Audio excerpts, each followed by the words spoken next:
Hello students, हम लोग periodic classification of elements पढ़ रहे हैं और इस चैप्टर में हम Mendeleev periodic table, modern periodic table, सारी टेबल्स पढ़ चुके हैं। Is it okay? अब आज की क्लास में आपको क्या जानना है, तो फिर देखिए, आपने जितनी भी प्रॉपर्टीज का वेरिएशन देखा, they all are chemical properties. ये सारी केमिकल प्रॉपर्टीज थी। तो अब हमें ये जानना है कि जब हम किसी भी ग्रुप या पीरियड की बात करें तो क्या फिजिकल प्रॉपर्टीज में भी कोई वेरिएशन होता है या नहीं। तो चलिए हम जानते हैं और उसके लिए हम डिस्कशन करने जा रहे हैं ग्रुप्स का। ओके, तो अगर आप ग्रुप का डिस्कशन करें, भूले तो नहीं है ना, ग्रुप का मतलब क्या होता है? ग्रुप का मतलब होता है वर्टिकल कॉलम्स। ओके, तो जैसे हमने यहाँ पर सेलेक्ट किया ग्रुप 1, याद है आपको ग्रुप 1? बिल्कुल आपको याद होगा। This is hydrogen, then lithium, then sodium, then potassium, then rubidium, next caesium and last is francium.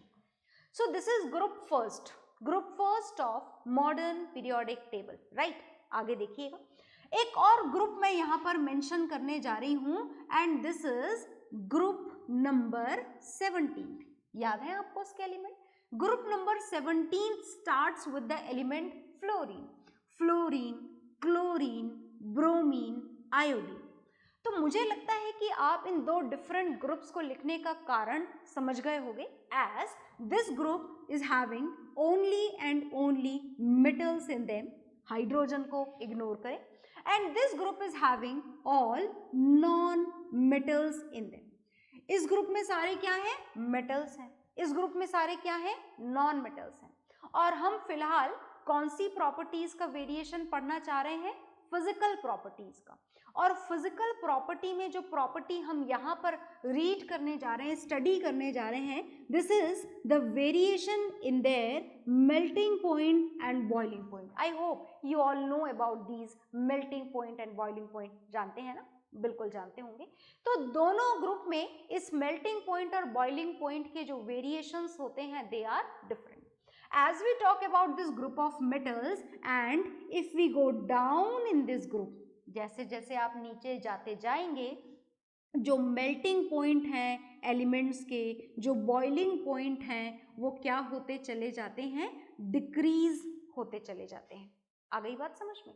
But if we are going to talk about this another group which is a group of non metals, and if we go down in this group of non metals, then melting point and boiling point of elements increases. क्या होते चले जाते हैं? Increases.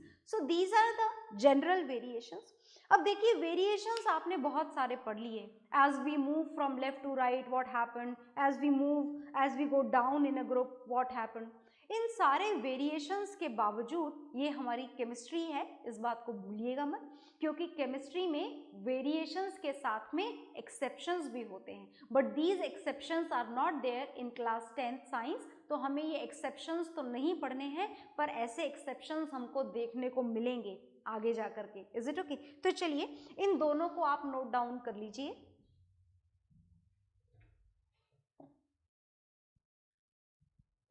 हाँ जी, तो आपने ये note down कर लिया होगा और इसको नोट डाउन करने के बाद में हमको अब जानने हैं limitations and merits of modern periodic table, कि आखिर मॉडर्न पीरियोडिक टेबल की क्या खास बातें हैं और इसके अंदर इतनी बड़ी टेबल बनाने के बावजूद भी क्या कोई कमियां भी बाकी रह गई। तो ये सारी बातें हमको यहाँ पर जाननी है। Merits and limitations of modern periodic table. तो चलिए जानना शुरू करते हैं। तो हम यहाँ पर सबसे पहले जानने जा रहे हैं मेरिट्स। मेरिट्स का मतलब इसकी क्या क्या खूबियां थी जो मेंडलीव में नहीं थी या न्यूलैंड लॉ ऑफ ऑक्टेव में नहीं थी। तो हम यहाँ पर merits of modern periodic table पढ़ने जा रहे हैं। ध्यान से देखिएगा, सबसे पहली बात और सबसे इंपॉर्टेंट बात कि ये बहुत ही सिंपल से कॉन्सेप्ट के ऊपर बेस्ड थी। Atomic mass is quite difficult to keep in mind. बहुत मुश्किल है इतने सारे एलिमेंट के पॉइंट वाले एटॉमिक मासेस को याद रखना और फिर एलिमेंट्स को उनके इंक्रीजिंग ऑर्डर में अरेंज करना. Is it okay? So this is a great merit of the modern periodic table that it was based on the more basic concept that is atomic numbers. Is it okay? तो ये था इसकी first merit of modern periodic table कि atomic masses को modern periodic table में atomic number से replace कर दिया. और ऐसा करने से जो आपकी मेंडलीव पीरियोडिक टेबल थी उसकी दो प्रॉब्लम सॉर्ट आउट हो गई.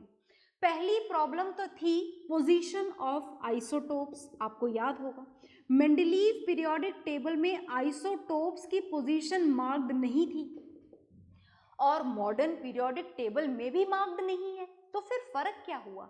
फर्क ये हुआ कि Mendeleev periodic table was based on the atomic masses and all the isotopes are having different atomic masses, so they should be kept in the different slot. Is it okay? But when we talk about this modern periodic table, then this modern periodic table is completely based on the atomic number and all the isotopes are having the same atomic number. इनका atomic number क्या होता है?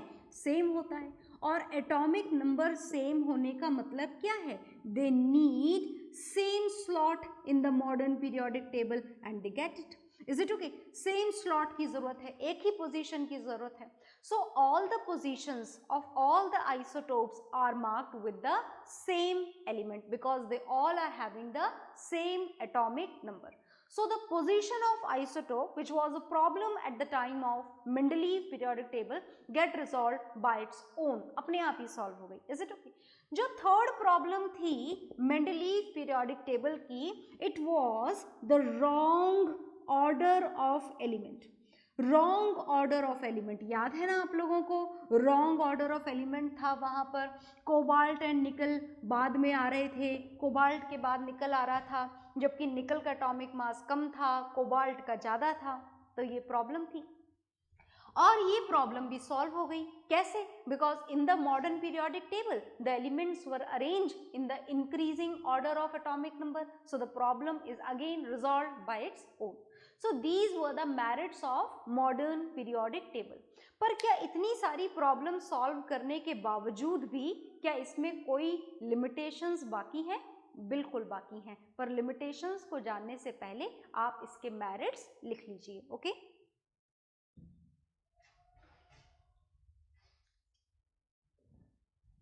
हाँ जी, तो आपने ये merits इसके लिख लिए हैं.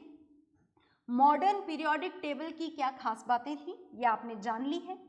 इसने मेंडलीव पीरियोडिक टेबल की प्रॉब्लम्स को कैसे फटाफट से सॉल्व कर दिया ये हमने यहाँ पर जान लिया है.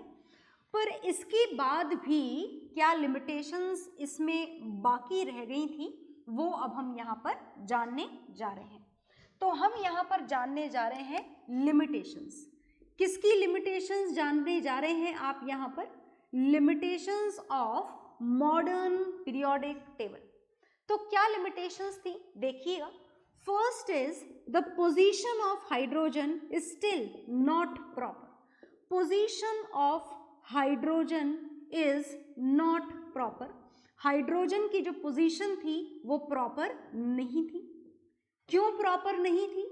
क्योंकि इसको कहाँ पर रखा गया है? इसको मॉडर्न पीरियोडिक टेबल में फर्स्ट ग्रुप में रखा गया है.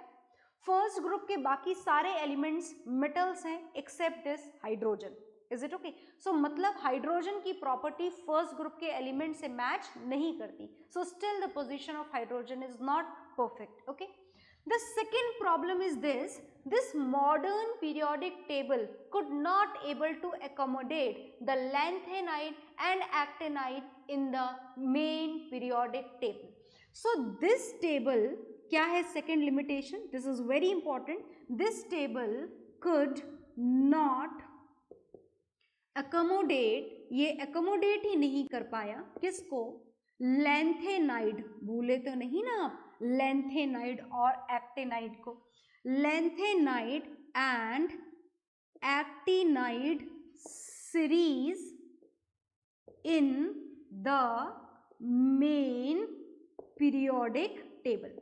ये मेन पीरियोडिक टेबल में इन दोनों चीज़ों को अरेंज नहीं कर पाया। मतलब जो मेन पीरियोडिक टेबल थी उसका एक हिस्सा बिल्कुल टेबल से अलग कर दिया गया। So this was a very important limitation of modern periodic table, is it? Third जो लिमिटेशन थी मॉडर्न पीरियोडिक टेबल की वो ये था कि आपने देखा कि जो इलेक्ट्रॉनिक कॉन्फ़िगरेशंस थे एलिमेंट्स के, वो बहुत ही परफेक्टली मैच कर रहे थे।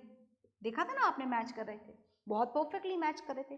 फर्स्ट ग्रुप के सारे एलिमेंट के आउटर मोस्ट शेल में एक इलेक्ट्रॉन, सेकेंड ग्रुप में 2 इलेक्ट्रॉन, 13th में 3 इलेक्ट्रॉन, 14th में 4, 15th में 5, 16th में 6। इस तरीके से यहाँ पर जो इलेक्ट्रॉनिक कॉन्फ़िगरेशन थे वो उनकी पोजीशन को बहुत प्रॉपरली मार्क कर रहे थे। But when we talk about the transition elements, do you know the transition elements? याद है आपको ट्रांजिशन एलिमेंट्स हमने किसको बोला था? ट्रांजिशन एलिमेंट हमने बोला था the elements which were present in the group from 3 to 12 and they do not show this type of any resemblance in their electronic configuration। मतलब ट्रांजिशन एलिमेंट्स का इलेक्ट्रॉनिक कॉन्फ़िगरेशन उनकी पोजीशन को properly mark नहीं कर रहा था। So these were the limitations of modern periodic table. आप इसको नोट डाउन कर लीजिए।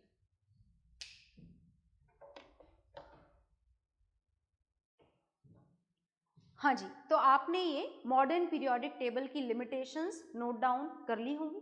इसके साथ में आप पूरा चैप्टर लर्न करेंगे और इसी के साथ में हमारा पूरा चैप्टर कंप्लीट हो गया है। So from the next class we will start with the new chapter. Okay, bye everyone.